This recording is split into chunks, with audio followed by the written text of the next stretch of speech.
ಇವತ್ತು ಹಿರಿಯೂರಿನಲ್ಲಿ ಶ್ರೀ ಸುಧಾಕರ್ ಅವರ ನುಡಿ ನಮನ ಕಾರ್ಯಕ್ರಮವನ್ನ ಹಮ್ಮಿಕೊಂಡಿದ್ದೀರಿ.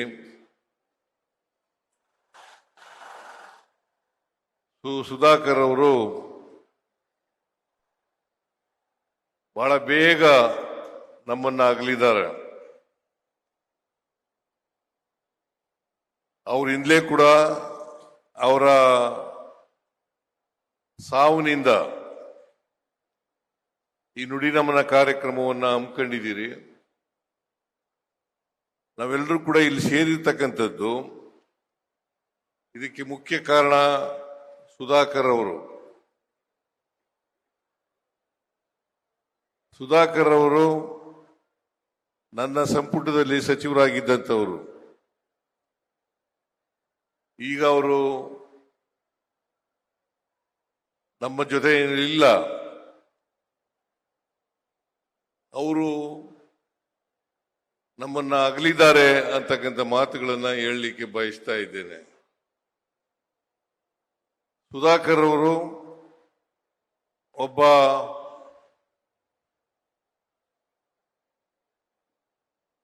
ನಮ್ಮ ಪಕ್ಷದ ಪ್ರಮುಖ ನಾಯಕರು ಅಂತ ಹೇಳಿದ್ರೆ ತಪ್ಪಾಗಲಿಕ್ಕಿಲ್ಲ.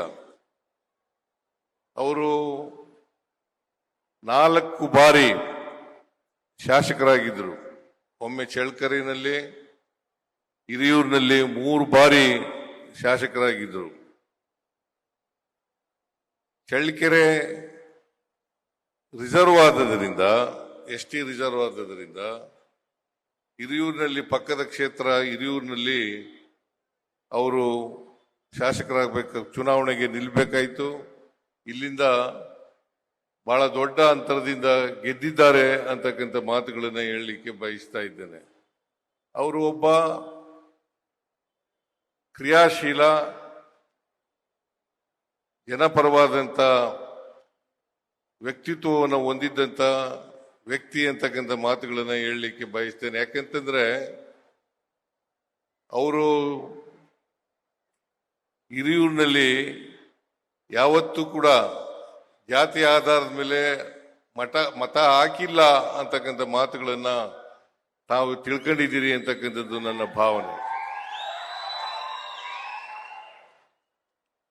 ಯಾಕಂತಂದ್ರೆ ಅವರು ಯಾವತ್ತೂ ಕೂಡ ಅವರ ಜಾತಿಯವರ ಆಧಾರದ ಮೇಲೆ ಮತ ಕೇಳಲಿಲ್ಲ. ಹಿರಿಯೂರಿನಲ್ಲಿ ಸುಮಾರು ಒಂದು 200-250 ಜೈನ ಮತಗಳಿರ್ಬೋದು ಅಂತ ಅನ್ಸುತ್ತೆ.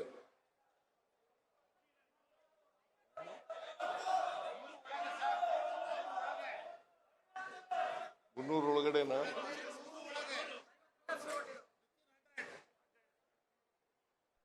ಇರ್ಲಿ, ನನಗೆ ಸರಿಯಾದ ನಂಬರ್ ಗೊತ್ತಿಲ್ಲ. ಆದರೆ ಒಂದು ಮಾತನ್ನ ದೇವರಾಜ ಸರ್ ಅವರು ಹೇಳ್ತಾ ಇದ್ರು. ಕರ್ನಾಟಕದಲ್ಲಿ ಅಥವಾ ಇಡೀ ದೇಶದಲ್ಲಿ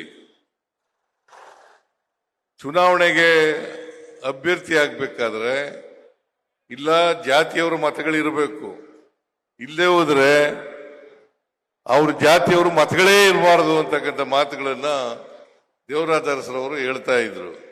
ಇವರು 2ನೇ ಕ್ಯಾಟಗರಿಗೆ ಸೇರಿದಂಥವ್ರು. ನಾನು ಯಾಕೆ ಈ ಮಾತನ್ನ ಹೇಳ್ತಾ ಇದ್ದೀನಿ ಅಂತಂದ್ರೆ, ಸುಧಾಕರ್ ಅವರು ಜನಪ್ರಿಯ ನಾಯಕರಾಗಿದ್ರು.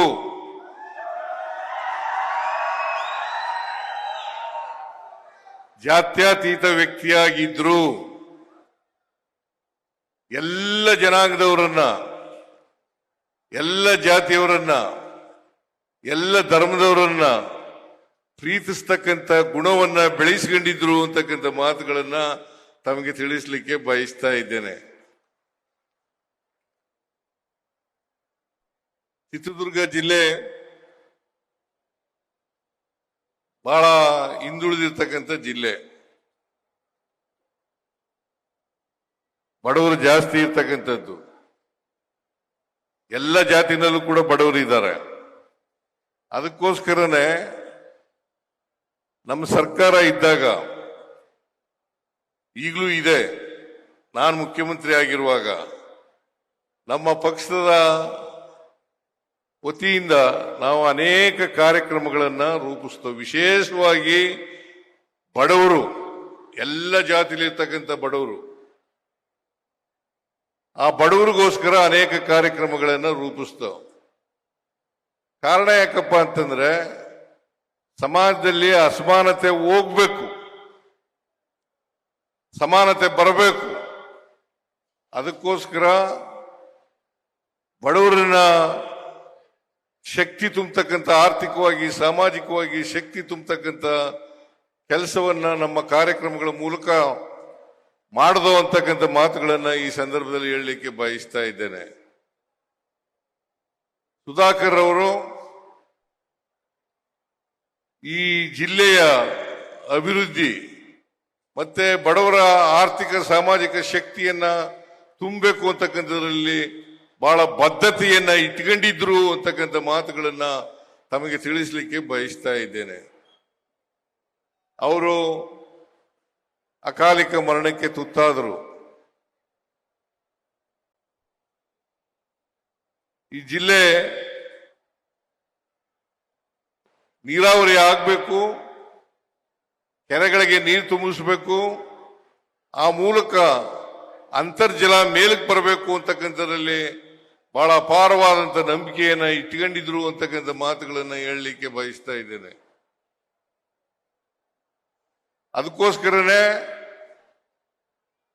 ಈ ಜಿಲ್ಲೆನಲ್ಲಿ ಅಪ್ಪರ್ ಭದ್ರಾ ಆಗಬೇಕು ಅಂತಕ್ಕಂಥ ಮಾತುಗಳನ್ನು ಕೂಡ ಅವರು ಪದೇ ಪದೇ ನಾನು ಭೇಟಿಯಾದಾಗ ಅಪ್ಪರ್ ಭದ್ರಾಕ್ಕೆ ದುಡ್ಡು ಕೊಡಿ ಸರ್, ಅಪ್ಪರ್ ಭದ್ರಾಕ್ಕೆ ದುಡ್ಡು ಕೊಡಿ ಸರ್ ಅಂತ ಹೇಳ್ತಾ ಇದ್ರು.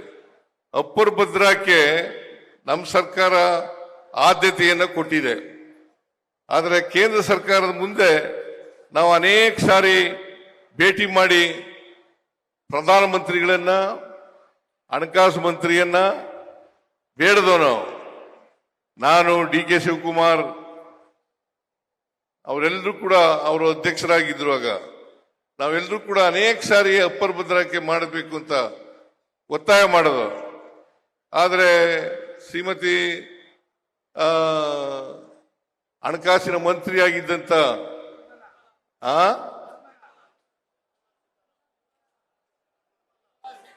ನಿರ್ಮಲಾ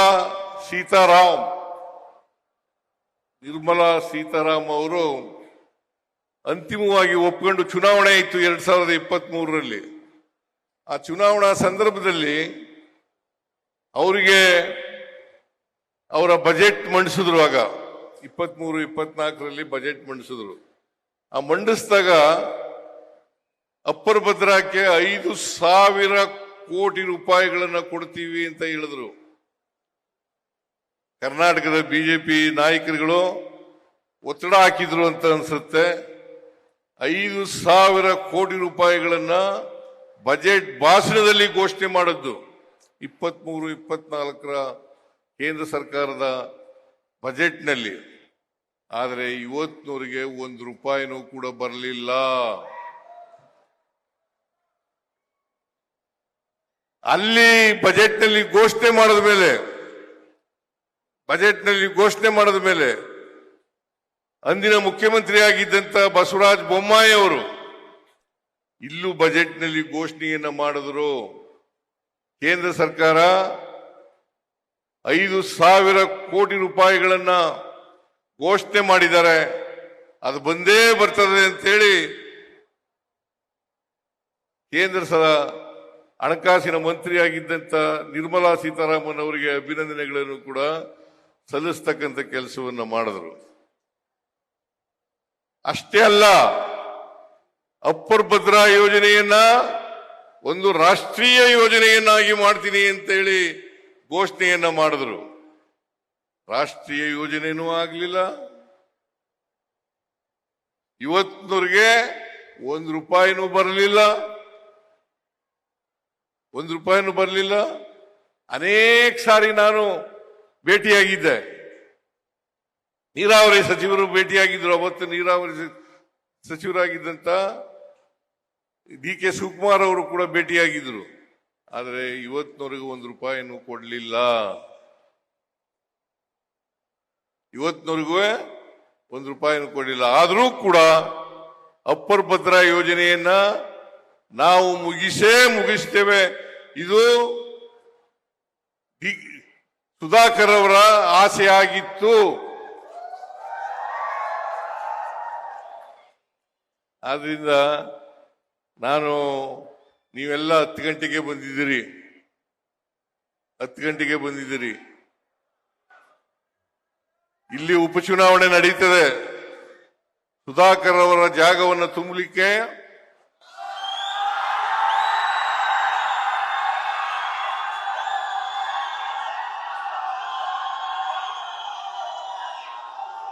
ಉಪಚುನಾವಣೆ ನಡೀತದೆ.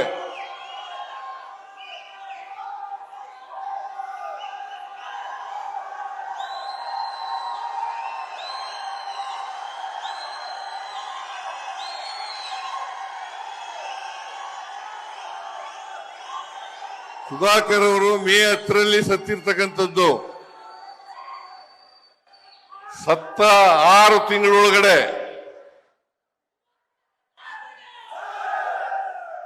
ಉಪಚುನಾವಣೆಯನ್ನ ನಡೀಬೇಕು. ಆದ್ರಿಂದ ಮುಂದಿನ 2-3 ತಿಂಗಳಲ್ಲಿ ಯಾವಾಗಲೇ ಚುನಾವಣೆ ನಡೀಬಹುದು. ಸುಧಾಕರ್ ಅವರು ಬಡವರ ಪರವಾಗಿದ್ದಂಥವರು, ಒಟ್ಟು ಜಿಲ್ಲೆಯ ಅಭಿವೃದ್ಧಿ ಆಗಬೇಕು ಅನ್ನೋದರಲ್ಲಿ ನಂಬಿಕೆ ಇಟ್ಕೊಂಡಿದ್ದಂಥವರು. ಅಂತವರ ಜಾಗವನ್ನ ತುಂಬಬೇಕಾದ್ರೆ ತಾವೆಲ್ಲರೂ ಕೂಡ ಹೈಕಮಾಂಡ್ನವರು ಅಭ್ಯರ್ಥಿಯನ್ನ ಆಯ್ಕೆ ಮಾಡ್ತಾರೆ. ಯಾರಾಗಬೇಕು ಅಂತಕ್ಕಂಥ ಆಯ್ಕೆ ಮಾಡ್ತಾರೆ.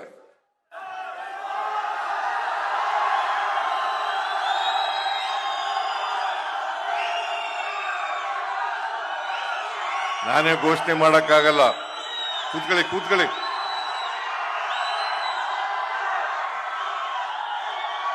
ನಿಮ್ಮ ಅಭಿಪ್ರಾಯವನ್ನು ಕೂಡ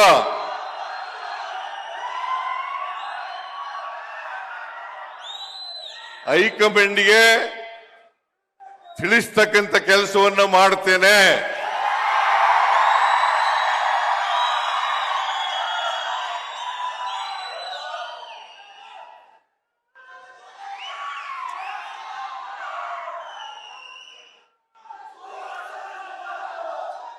ನಮ್ಮ ಸರ್ಕಾರ 2023ರಲ್ಲಿ ಅಧಿಕಾರಕ್ಕೆ ಬಂದ ಮೇಲೆ 5 ಉಪಚುನಾವಣೆಗಳು ನಡೆದಿದ್ದಾವೆ.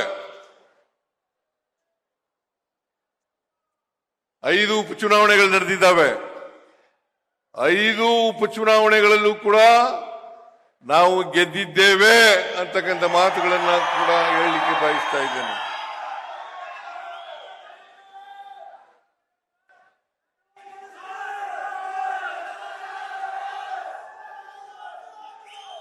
ನಮ್ಮ ಸರ್ಕಾರದಲ್ಲಿ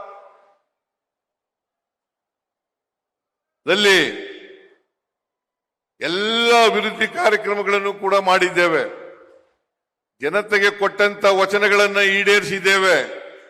ಯಾವುದಾದ್ರೂ ಈ ದೇಶದಲ್ಲಿ ನುಡಿದಂತೆ ನಡೆದ ಸರ್ಕಾರ ಇದ್ರೆ ಅದು ಕಾಂಗ್ರೆಸ್ ಸರ್ಕಾರ ಅಂತಕ್ಕಂಥ ಮಾತುಗಳನ್ನು ಹೇಳಲಿಕ್ಕೆ ಬಯಸ್ತಾ ಇದ್ದೇನೆ.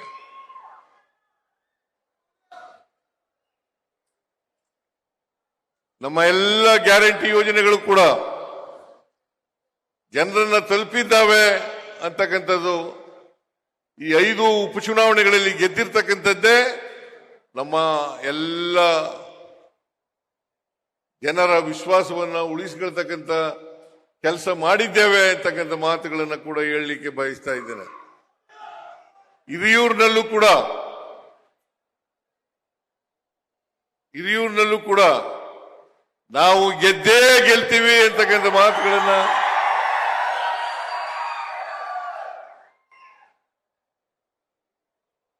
ಗೆದ್ದೇ ಗೆಲ್ತೀವಿ.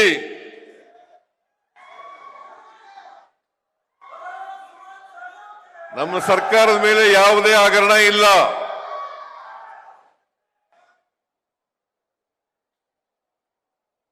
ಸುಧಾಕರ್ ಮೇಲೂ ಕೂಡ ಯಾವುದೇ ಹಗರಣ ಇಲ್ಲ.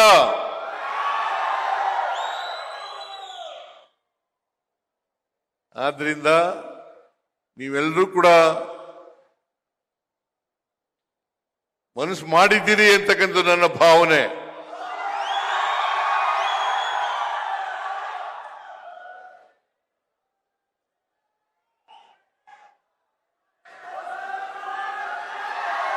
ನಮ್ಮ ಅಭ್ಯರ್ಥಿಯನ್ನ ಗೆಲ್ಲಿಸಲೇಬೇಕು ಅಂತಕ್ಕಂಥ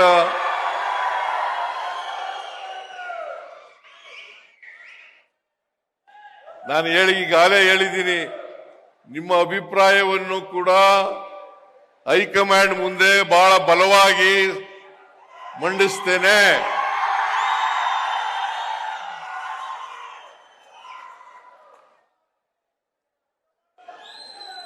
ವಿಶೇಷವಾಗಿ ದಲಿತರು, ಹಿಂದುಳಿದವರು, ಅಲ್ಪಸಂಖ್ಯಾತರು, ಎಲ್ಲ ಜಾತಿಲಿರ್ತಕ್ಕಂಥ ಬಡವರು,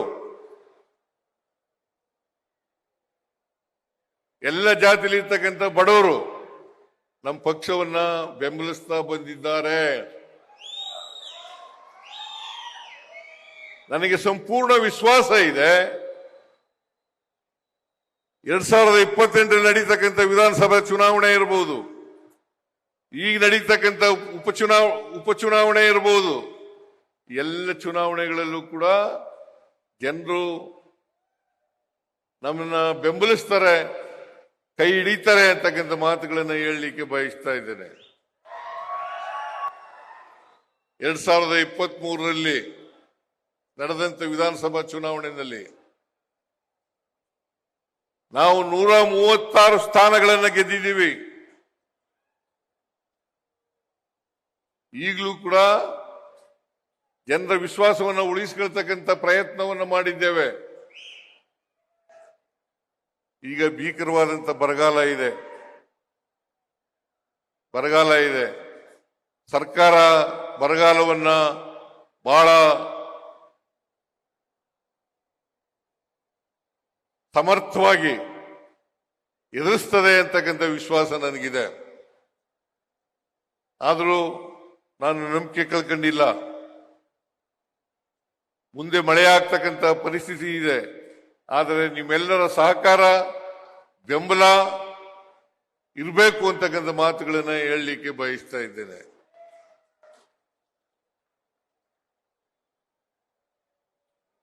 ಕೇಂದ್ರ ಸರ್ಕಾರ ಹೇಗೆ ನಡೀತಾ ಇದೆ ಅಂತಕ್ಕಂಥದ್ದು ನಿಮಗೆಲ್ಲ ಗೊತ್ತಿದೆ.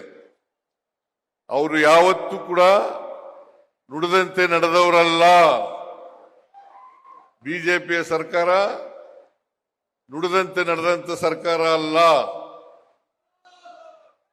ಅವರು ಹೇಳದಂತ ಒಂದು ಭರವಸೆಗಳನ್ನು ಕೂಡ ಈಡೇರಿಸತಕ್ಕಂಥ ಪ್ರಯತ್ನವನ್ನು ಮಾಡಿಲ್ಲ.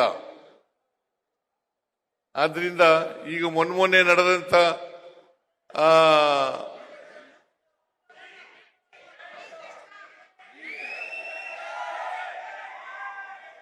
ಚಳುವಳಿನಲ್ಲಿ ತಲೆ ಬಾಗಲೇಬೇಕಾಯಿತು.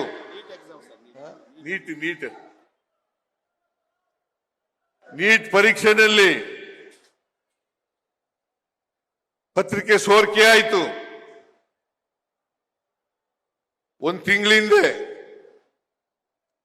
ಆದರೆ ವಿದ್ಯಾರ್ಥಿಗಳು, ಕಾಂಗ್ರೆಸ್ ಪಕ್ಷ ಹೋರಾಟವನ್ನು ಮಾಡಿತು. ರಾಹುಲ್ ಗಾಂಧಿಯವರ ನೇತೃತ್ವದಲ್ಲಿ ಹೋರಾಟವನ್ನು ಮಾಡಿತು. ಇವತ್ತು ಧರ್ಮೇಂದ್ರ ಪ್ರಧಾನ್ ಅವರು, ಶಿಕ್ಷಣ ಸಚಿವರು, ಕೇಂದ್ರದ ಶಿಕ್ಷಣ ಸಚಿವರು ರಾಜೀನಾಮೆ ಕೊಡಬೇಕಾದಂತ ಪರಿಸ್ಥಿತಿ ನಿರ್ಮಾಣ ಆಯಿತು. ಇದು ವಿದ್ಯಾರ್ಥಿಗಳಿಗೆ, ಯುವಕರಿಗೆ ಸಲ್ಲದಂತ ದೊಡ್ಡ ಜಯ ಅಂತಕ್ಕಂಥ ಮಾತುಗಳನ್ನ ತಮಗೆ ತಿಳಿಸಲಿಕ್ಕೆ ಬಯಸ್ತಾ ಇದ್ದೇನೆ.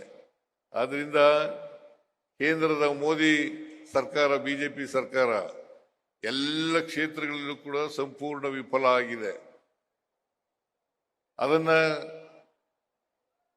ಕಿತ್ತೊಗೀತಕ್ಕಂಥದ್ದೇ ನಮ್ಮೆಲ್ಲರ ಕರ್ತವ್ಯ ಅಂತಕ್ಕಂಥ ಮಾತುಗಳನ್ನು ತಮಗೆ ತಿಳಿಸಲಿಕ್ಕೆ ಬಯಸ್ತಾ ಇದ್ದೇವೆ. ಅದರಿಂದ ನೀವು ಚುನಾವಣೆ ಇನ್ನು 2-3 ತಿಂಗಳಲ್ಲಿ ಯಾವಾಗಲೇ ಆಗಬಹುದು. ಆ ಚುನಾವಣೆಯಲ್ಲಿ ನಮ್ಮ ಕಾಂಗ್ರೆಸ್ನ ಅಭ್ಯರ್ಥಿಯನ್ನ ಗೆಲ್ಲಿಸ್ಕೊಡ್ಬೇಕು ಅಂತಕ್ಕಂಥ ಮಾತುಗಳನ್ನ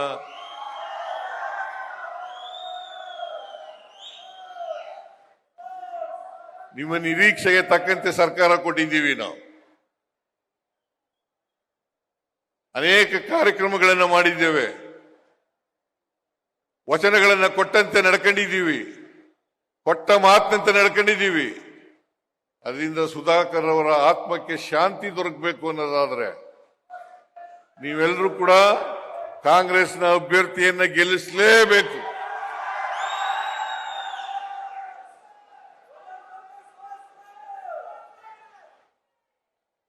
ಅವರ ಆತ್ಮಕ್ಕೆ ಶಾಂತಿ ದೊರಕಬೇಕಲ್ಲ, ಸುಧಾಕರ್ ಅವರ ಆತ್ಮಕ್ಕೆ ಶಾಂತಿ ದೊರಕಬೇಕಲ್ಲ.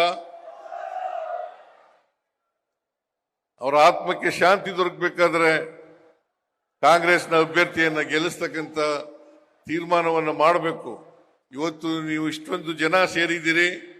ನಿಮ್ಮ ಈ ಸಭೆ ನೋಡಿದ್ರೆ ಬಹಳ ಸ್ಪಷ್ಟವಾಗಿ ಅರ್ಥವಾಗುತ್ತೆ.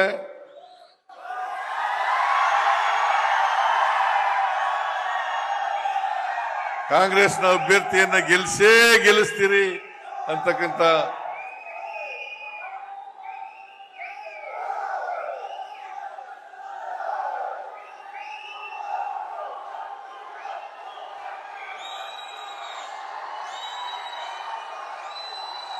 ನನಗೆ ಅರ್ಥ ಆಗಿದೆ. ಕೂತ್ಕೊಳ್ಳಿ. ನಿಮ್ಮ ಅಭಿಪ್ರಾಯ ಅರ್ಥ ಆಗಿದೆ.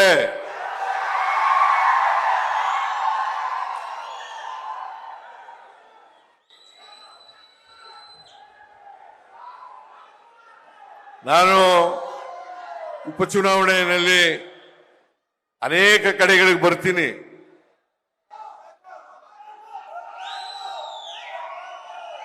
ಬಂದೇ ಬರ್ತೀನಿ.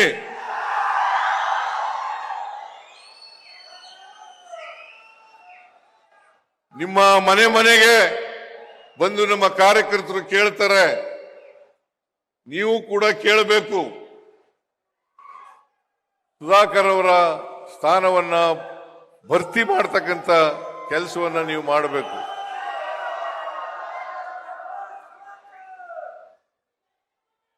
ಇಷ್ಟನ್ನ ಹೇಳಿ ಸುಧಾಕರ್ ಅವರ ಆತ್ಮಕ್ಕೆ ಚಿರಶಾಂತಿ ದೊರಕಲಿ ಅಂತಕ್ಕಂಥ ಮಾತುಗಳನ್ನ ಹೇಳಿ ಅವರ ಕುಟುಂಬ ವರ್ಗದವರಿಗೆ ಅವರ ಸಾವಿನ ದುಃಖವನ್ನ ಭರಿಸ್ತಕ್ಕಂಥ ಶಕ್ತಿಯನ್ನ ಕೊಡ್ಲಿ ಅಂತೇಳಿ ದೇವರಲ್ಲಿ ಪ್ರಾರ್ಥನೆಯನ್ನ ಮಾಡ್ತೇನೆ.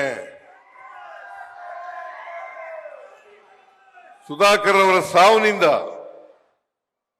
ಬರೀ ಜಿಲ್ಲೆಗೆ ನಷ್ಟ ಆಗಿಲ್ಲ, ಇಡೀ ರಾಜ್ಯಕ್ಕೆ ಕಾಂಗ್ರೆಸ್ ಪಕ್ಷಕ್ಕೆ ನಷ್ಟ ಆಗಿದೆ ಅಂತಕ್ಕಂಥ ಮಾತುಗಳನ್ನ ಹೇಳಲಿಕ್ಕೆ ಬಯಸ್ತೇನೆ. ಆದ್ರಿಂದ ಇಷ್ಟು ಮಾತುಗಳನ್ನ ಹೇಳಿ ನಾನು ಉಪಚುನಾವಣೆ ಸಂದರ್ಭದಲ್ಲಿ ಬರ್ತೇನೆ, ಹಾಗೆ ಹೆಚ್ಚು ಮಾತಾಡ್ತೇನೆ ಅಂತಕ್ಕಂಥ ಮಾತುಗಳನ್ನ ನಿಮಗೆ ಪ್ರಸ್ತಾಪ ಮಾಡಿ ನನ್ನ ಮಾತುಗಳನ್ನು ಮುಗಿಸ್ತೇನೆ. ಜೈ ಹಿಂದ್, ಜೈ ಕರ್ನಾಟಕ.